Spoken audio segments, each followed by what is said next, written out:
Hi, welcome to Inside Out with myself, Gino Padilla, and tonight I'm having Solomon has been with me for the past 45 minutes here. We've been talking about grassroots of football in Luton here, and Solomon has been involved in grassroots football and youth development for nearly 8 years now, and is the chairman of Inspire Athletic Football Club.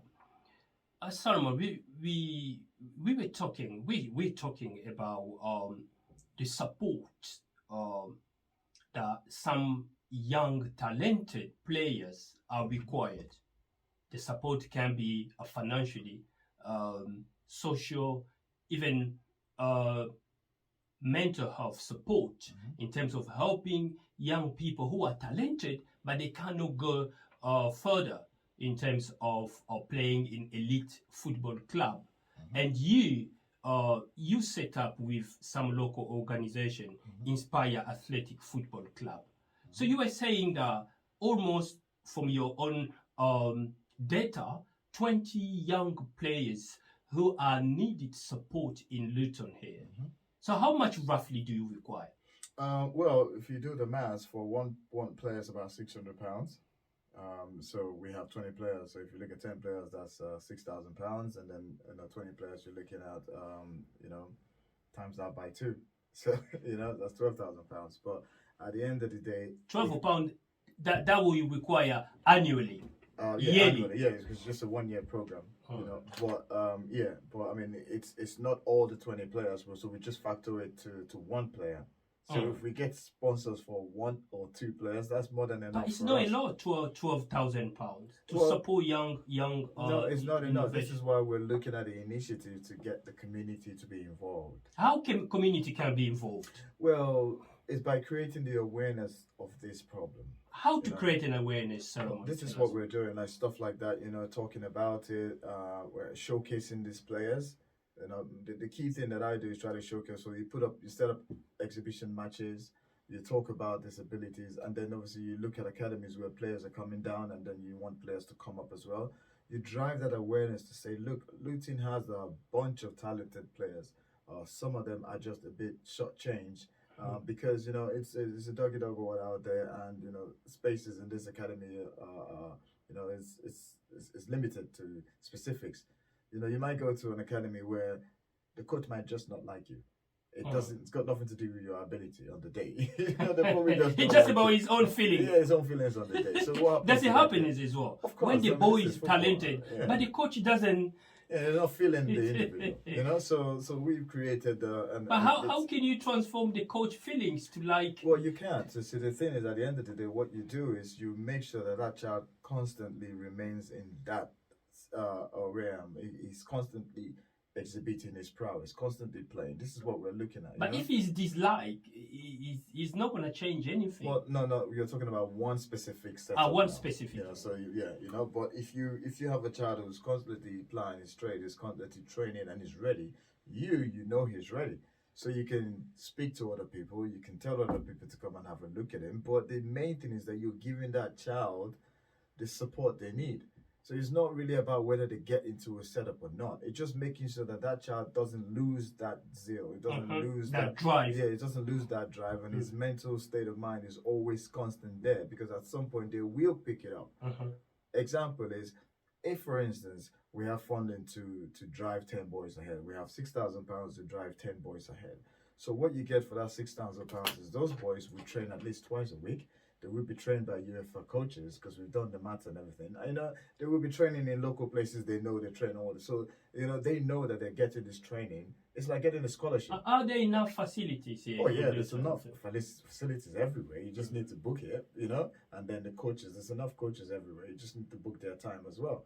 So these kids know that, hey, look, we are getting this training. After a year's program, they know that they're ready. Inside of them, they know what they have. Whether they want to take it to another level now is entirely up to them because that just requires desire. So what did you take them to another level in terms of trying them to the local elite academy? Yes, we prepare them and we make sure the mindset is there based on their own natural ability. Go to the trials. Yeah, well, when it comes to that point in time, we always put them forward for trial because that's why they're there in the first place. We already know they're on a level, so that's why they're there. We always push them to trials, and then we always get scouts to come and watch them. So after that 1 year program with us, I mean, if the sponsorship is there, if they want, they can still continue again. It all depends on how the buy-in from the organization or from the community. So what you advise to parents in general, parents who are less privileged and parents who are they're trying their best to keep the children, the child children at the level? Well, it's difficult, Junior, because when parents are struggling, the kids struggle as well. Because I mean, come on, let's face facts. If you have a child whose dad is working, let's say in a factory all night, he comes home, he wants to sleep.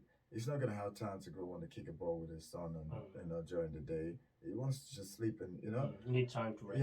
Yeah, or he's not gonna have time to take him to train or whatever. But if we can create that environment or that support program, my advice to the parents would be always make sure that at least the kid can get to those programs. That's all that is required. Just make sure that you support them mentally by saying, yes, I believe in what you're doing.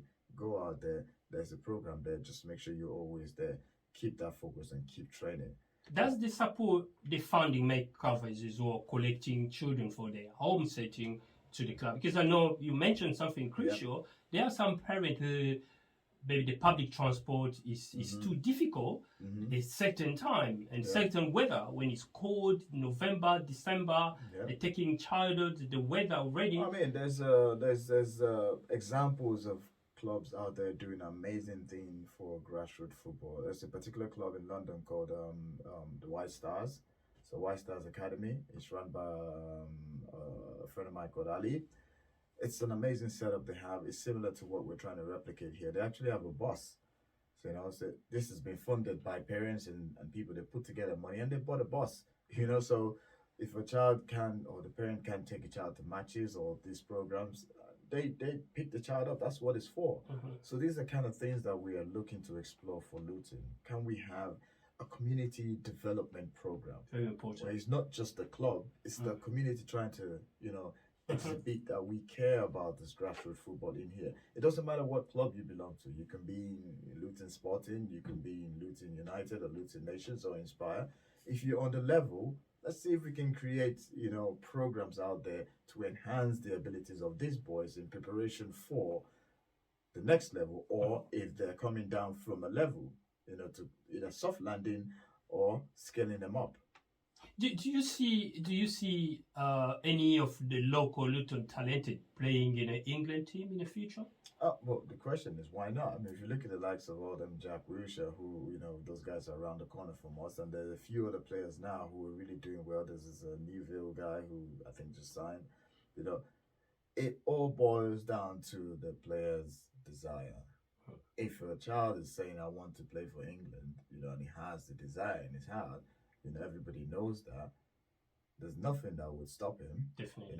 And especially if you have a coach or a setup that promotes that, it's the same country, ability will stand out regardless. And that is what we are aiming at, because every child I have ever worked with, they all seem to have a different kind of unique ability. How they express that is where the key is. And how they exhibit that is where coaches come in to help them exhibit that. The support, the funding, you just highlighted. That's it. That's play part in pushing, helping, innovating young players to play a part and become, you never know, one of the England talented players. Well, okay. I digress from football. Lewis Hamilton is from Stevenage, just around the corner. How did he get there? He's just training, practice, and then boom, we take it back to Euros now. The final is going on Sunday. Can you imagine if England wins this thing? If England does win it, which I'm hoping it will be one of my greatest moment if England wins it, because it's going to do a lot for grassroots football, because it enhances the belief. People would believe that, well, we've won it. So what do we want after we win it? Consistency. Definitely. We don't want to win it and then wait another and 50 wait for years. another 55 years. Yeah, exactly. We want to win it and say, okay, next year, let's see if we can win it. So what does that mean? Sorry, in the next 2 years, let's see if we can win it or whatever. Now, that means if a child is 14 years old this year, if he's 16 in 2 years' time, he has a chance of playing in that thing if he ups his game. Definitely. So and we need to see more young players in Qatar 2022. Yeah, I mean, if you look at the guy in Spain, there's a guy, a young player for Spain who did really well. The young one who scored against England in Denmark. Those are young players, So you look at a situation where there's no, I mean, Pele, for instance. Pele started playing for Brazil at a very young age. Why can't we bring this kind of players? But this is from the grassroots setup. And you mentioned something very crucial in terms of Spain. La Liga support of young youth development is quite crucial. There you go. The parents do not financially struggle like here because the community play a part. So each town, each province play a part in terms of youth development. There you go. You see, this is it, and this is a collective effort. It's not somebody's pipe dream. It's people have come together and say, we want this to happen, so that we always have a crop of players waiting to just tap into. This is what we're looking at. Top talents always there. And that's one reason why I really like Gareth Southgate, because he tends to go to, he goes all over the country. He goes everywhere to look at things. But can we do more? Yes, of course. Because there's 1,001 players out there that I bet you, they're on a level that you cannot imagine. But no one is really showcasing them per se, either because they're not in one academy or they're not in a lead program, so you just kind of brush them aside. But the desire is there. How do you enhance that? Your scheme is very important, Solomon, to highlight that the community need to play a part in terms of youth grassroots football in Luton here. How people can get in touch with you? Well, the website is right up there. We have there's inspireathleticfc.com. So can you repeat that? Inspireathleticfc.com. So that's the website. Once you get on the website, you can always send us a message because there's a form there. And then we're on Twitter as well. IAFC Luton. It's our Twitter handle. So Inspire Athletic Football Club Luton, but IAFC Luton. That you can direct message us or send us a tweet. And obviously we have our YouTube channel, so where it's still the same name as well. And those are ways you can contact us and find out about our ongoing programs and 2B programs. I mean, the key thing is the 2B programs, because all these are innovative ideas that we're pushing forward. We're looking for sponsors to help us, and to help us especially drive that new way of thinking to support players going up, and then obviously players coming down from academies to give them soft landing so they can maintain that level of play. Very important, Solomon. Sure. I love football. I've got two boys who play football. Okay. They love football as well. We're going to enjoy. We've enjoyed Euro 2020. I don't know why they call it 2020, but 2021. Exactly, it's an odd one. Yeah, we are. I think because of the lockdown, we missed that last year. Yeah. So we're going to enjoy England, Italy on Sunday already. We've got prediction that England is going to win 1-0. So hopefully after 55 years, as you said, England's going finally to hold the trophy. So very important in highlighting the diversity into the landscape of football now. So today, if you go to the leagues, the local clubs, academies, you see a diversity of young players. That's what we want to see. And you promoting the diversity. Young players who are struggling, they diverse. They're from different backgrounds.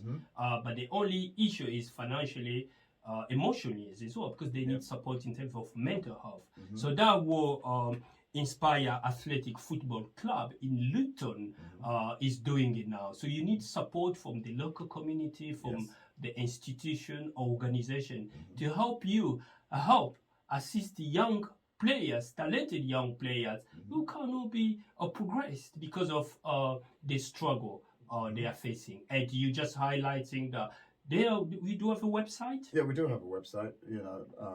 I gave you the details, which is inspireathleticfc.com.